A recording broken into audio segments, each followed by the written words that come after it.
warahmatullahi wabarakatuh. Perkenalkan, nama saya Tasya Nurul Azizah dengan nomor NIM 1908102020, kelas 4C, jurusan Pendidikan Bahasa Arab, Fakultas Ilmu Tarbiyah dan Keguruan, IAIN Syekh Nurjati Cirebon. Di sini saya akan menjelaskan materi tentang ta'rifu ilmu ma'ani wa mubahasahu atau ilmu ma'ani dan ruang lingkupnya. Yang pertama yaitu pengertian ilmu ma'ani. Lafaz al-ma'ani merupakan bentuk jamak dari lafaz al-ma'na. Adapun menurut bahasa adalah maksud. Dalam buku terjemah Jauharul Maknun dijelaskan bahwa ilmu ma'ani adalah wahafazo ta'diyatal ma'ani an khito ayu'rafu bil ma'ani, yaitu ilmu yang menjaga jangan sampai mutakalim itu salah di dalam menerangkan makna di luar makna yang dikehendaki. Itu disebut ilmu ma'ani. Nah, sedangkan menurut Ahmad Al-Hashimi dalam buku Menyingkap Rahasia Ilmu Balaghah dalam karya Al-Barzanji dijelaskan bahwa ilmu ma'ani adalah usulu wa qawaidu yu'rafu biha ahwalul kalami al-arabi allati yakunu biha mutabiqan li muqtada al-hal, yang artinya ilmu yang mempelajari tentang bentuk perkataan bahasa Arab yang sesuai dengan tuntutan situasi dan kondisi. Nah, dari beberapa pengertian tersebut dapat kita simpulkan bahwa ilmu ma'ani adalah ilmu yang mempelajari tentang perkataan bahasa Arab yang sesuai situasi dan kondisi, seperti itu. Nah, untuk yang selanjutnya yaitu ada ruang lingkup ilmu ma'ani. Yang pertama yaitu ada khobar atau kalimat berita, yang kedua ada insya atau kalam bukan berita, yang ketiga qasar atau penghanyaan, yang keempat al-fasl wa al-wasal, dan yang terakhir yaitu ada ijaz, itnab, dan musawah. Nah, untuk yang pertama yaitu pengertian khobar atau kalimat berita. Menurut etimologi, kalam khobar berarti berita. Nah, sedangkan menurut terminologi adalah al-khobar huwa ma yahtamilu sidqu wal kadzibu lazatihi, yaitu kalam khobar adalah kalam yang mengandung kebenaran dan kedustaan karena zatnya. Contohnya yaitu abuka ja'a. Nah, untuk yang kedua yaitu pengertian insya atau kalimat bukan berita. Insya menurut pengertian etimologi adalah mewujudkan. Menurut pengertian terminologi adalah ma la yahtamilu sidqi wal kadzib lazatihi, yaitu kalimat yang tidak mengandung kebenaran dan kedustaan bagi zatnya. Jika seorang mutakalim mengucapkan kalimat insya'i, mukhatab tidak bisa menilai bahwa ucapan mutakalim itu benar atau salah. Insya'i sebagai kebalikan dari khobari merupakan bentuk kalimat yang setelah kalimat tersebut dituturkan, kita bisa melihat benar atau dusta. Hal ini berbeda dengan sifat kalam khobari yang bisa dinilai benar atau salah. Contohnya yaitu dalam kalimat aqimus shalah. Nah, untuk ruang lingkup yang ketiga yaitu al-qasr atau penghanyaan.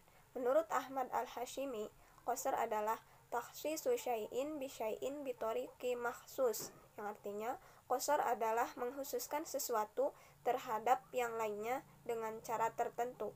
Contoh dalam kalimat ma ana illa basyarum mithlukum, yang artinya tidaklah aku ini kecuali manusia seperti kamu semua, yakni saya ini bukan jin dan juga bukan malaikat. Nah, untuk ruang lingkup yang keempat yaitu ada fasol dan wasol. Fasol menurut bahasa ialah putus atau pisah, sedangkan menurut istilah ialah tarku atofun jumlah ala ukhro, yang artinya tidak mengatofkan atau memisahkan suatu jumlah dengan yang lainnya. Contoh dalam kalimat zalikal kitabul la raiba fihi. Selanjutnya yaitu ada wasol. Wasol menurut bahasa ialah bersambung atau berhimpun, sedangkan menurut istilah yaitu al-waslu huwa atofun ba'dal jumal ala ba'di, yang artinya mengatofkan atau menghubungkan sebagian kalimat jumlah pada yang lainnya. Contohnya yaitu dalam kalimat Muhammadun alimun wa bakrun abidun, seperti itu. Nah, untuk yang selanjutnya yaitu ada ruang lingkup ilmu ma'ani. Yang pertama yaitu ada khobar atau kalimat berita, yang kedua ada insya atau kalam bukan berita, yang ketiga qasar atau penghanyaan, yang keempat al-fasl wa al-wasl, dan yang terakhir yaitu ada ijaz, itnab, dan musawah. Nah, untuk yang pertama yaitu pengertian khobar atau kalimat berita. Menurut etimologi, kalam khobar berarti berita, sedangkan menurut terminologi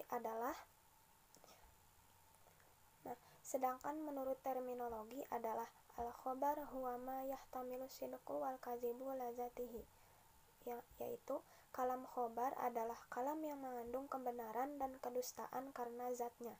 Contohnya yaitu abuka jaa. Nah, untuk yang kedua yaitu pengertian insya atau kalimat bukan berita. Insya menurut pengertian etimologi adalah mewujudkan.